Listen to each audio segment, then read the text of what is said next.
바클리 형사는 앞에 있는 파일을 보고 얼굴을 찡그렸어요. 그는 도시 주변에서 일어난 일련의 은행 강도 사건을 조사하고 있었죠.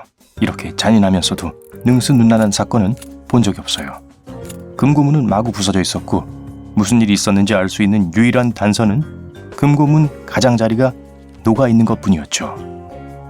마치 누가 용접용 버너를 쓴 것처럼요. 분명히 태양처럼 뜨거운 거였을 거예요. 형사가 하품을 하고 책상에서 일어나자 전화벨이 울렸어요. 형사님, 시내에 또 다른 강도 사건이요. 이번엔 중앙은행이에요. 빨리 오세요. 바클리는 한숨을 쉬고 비옷을 입었어요. 오늘은 긴 밤이 될 거예요.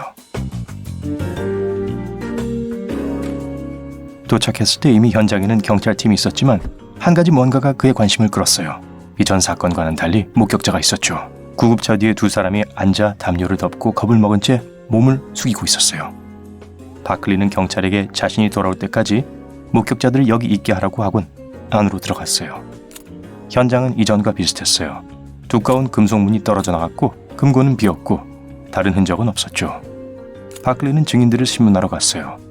증인들에 의하면 일을 끝내기 위해 늦게까지 은행에 있었는데 갑자기 은행 문이 활짝 열리면서 검은 마스크를 쓴 세 사람이 안으로 들어왔다고 입을 모아 말했습니다.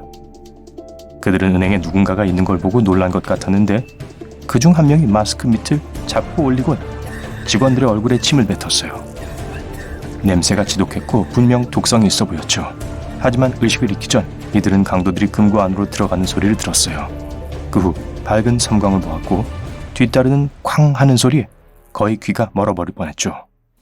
그리곤 그대로 기절했고 정신을 차렸을 땐 경찰과 구급차만이 주위에 있었다고 했어요. 바클리는 공책에 모든 것을 적고 은행으로 다시 뛰어갔어요. 바닥을 뚫어지게 쳐다보면서 딱 의심했던 대로 바닥에 투명한 점성이 있는 물질이 몇 방울 남아 있었어요. 그는 이 물질을 수집해 연구실로 보내서 전문가들에게 분석해달라고 했어요. 자, 현장에는 강도가 3명 있고 그중 하나는 적어도 곤충 같은 힘을 갖고 있네요. 이런 돌연변이는 대재앙의 결과로 100년 전부터 전 세계적으로 나타났어요.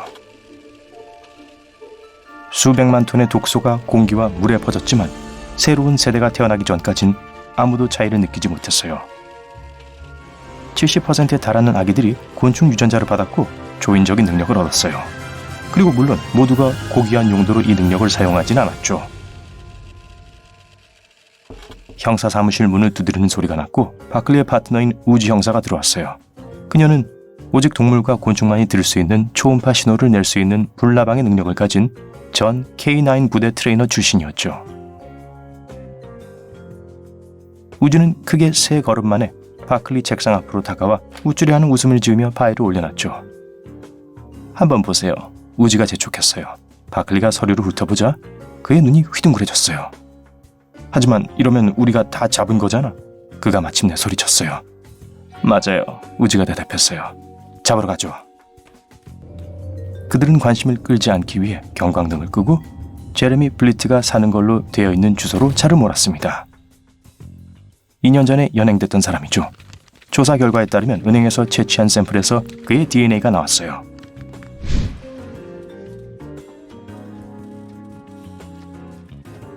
우주가 차를 세우고 그들은 조용히 차에서 내려 낡은 5층 건물 안으로 들어갔어요.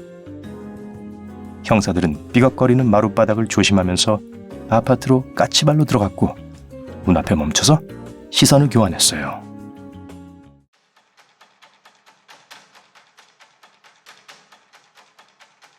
바클리가 문을 발로 차려고 할 때 문이 갑자기 산산조각이 났고 커다란 형체가 그들을 향해 달려들면서 둘을 반대편 벽으로 찍어버렸어요.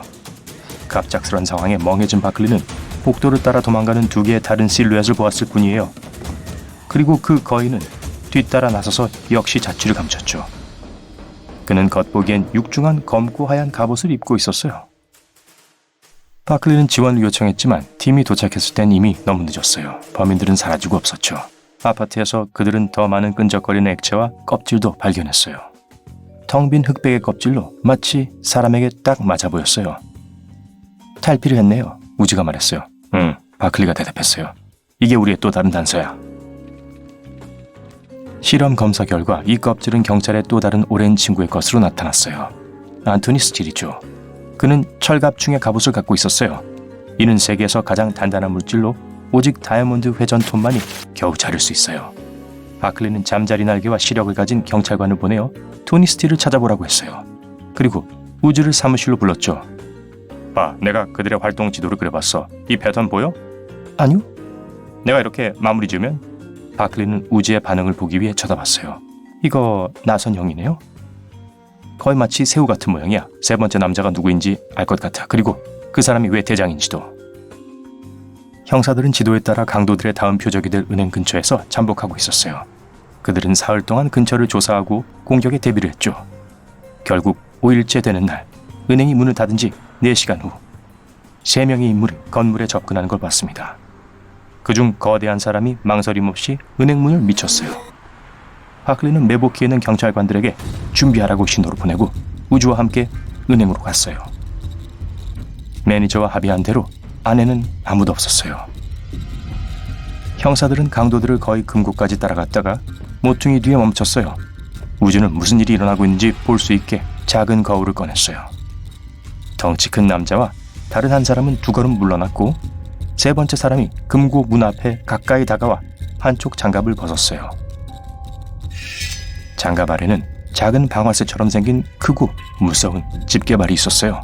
남자는 돌연변이 팔을 문 쪽으로 향하게 했고 집게가 딸깍 소리를 내더니 눈부신 섬광과 귀가 찢어질 듯한 굉음이 들려 두 형사는 귀를 손으로 막아야 했죠. 다시 눈을 떴을 땐 금고문이 또 전부 부서진 채 그을려 연기가 나는 걸 볼 수 있었죠. 강도들은 부서진 문 안으로 들어갔고 근처에서 고함 소리가 들렸어요. 꼼짝마! 매일 밤 특수부대가 금고에 들어가 있었어요. 모두들 폭탄 먼지벌레의 힘을 갖고 있었죠. 범인들이 달아나려고 몸을 돌리자 4줄기의 붉은 액체가 등으로 날아들었어요. 거대한 남자 스틸이 마지막으로 들어와 모든 충격을 받아냈어요. 그는 얼굴을 바닥으로 한 채 제압당했죠. 공범들은 모퉁이로 달려가다가 곧장 형사들과 마주쳤어요. 블리트는 우주의 얼굴을 겨냥해 마스크를 벗고 침을 뱉었지만 빗나가 바닥에 떨어졌어요. 바클리는 우주가 입을 크게 벌리고 서 있는 걸 봤습니다. 그녀는 초음파로 블리트를 쓰러뜨리고 있었어요. 이 갱단의 우두머리는 이들을 밀치고 도망갔어요. 바클리는 그를 뒤쫓았어요. 범인이 출입문에서 뛰어나가자 무장한 경찰들에 둘러싸여 항복해야 했죠. 바클리는 그가 멈춰서 시키는 대로 하는 걸 봤지만 왜 그랬는지 알았을 땐 이미 너무 늦어버렸습니다. 바클리는 책상 뒤로 뛰어 귀를 꼭 막았어요. 집게발이 다시 딸깍하면서 사방으로 진동하는 빛과 우레와 같이 찢어지는 소리를 냈어요. 경찰관들은 소리를 지르며 땅에 쓰러졌어요. 갱단의 우두머리는 그들 사이에 틈을 만들었고 집게발이 천천히 나아가면서 무장한 자세를 잡았어요. 바클리는 추격전을 벌였고 경찰서에 지원을 요청했어요. 그들은 거의 800m를 지그재그로 온 동네를 가로지르며 장애물을 넘고 도망쳤는데 범인은 다루기 힘든 집게발을 갖고도 놀랄 정도로 민첩했어요. 하지만 그때 그는 갑자기 멈춰서 땅에서 솟아오르더니 바닥으로 떨어졌어요. 아까 바클리가 보냈던 잠자리 경찰관이었어요. 그는 위에서 강도를 낚아채 그를 아래로 던져버렸어요. 바클리는 슬로우 모션으로 위험한 집게발이 다시 들려 올려졌다가 딸깍거리는 걸 보고 겨우 피해! 라고 소리쳤어요. 그 폭발로 인해 잠시 눈과 귀가 멀었고 바클리는 비틀거렸지만 2발로 서서 다시 도망치려던 범인을 들어올려 던져버렸어요. 잠자리 경찰관은 근처에 누워 놀라긴 했지만 안전했어요. 바클리는 뒤에서 범인의 손목을 잡곤 체포하는 데 성공했습니다. 강도는 도망치려 했지만 두 손을 서로 떼지 못하고 얼굴을 바닥에 박고 있어야 했죠. 양손은 두꺼운 은색 철사로 감겨 있었거든요. 딱총 세우라 이거지? 바클리가 헐떡거리면서 웃으면서 물었어요.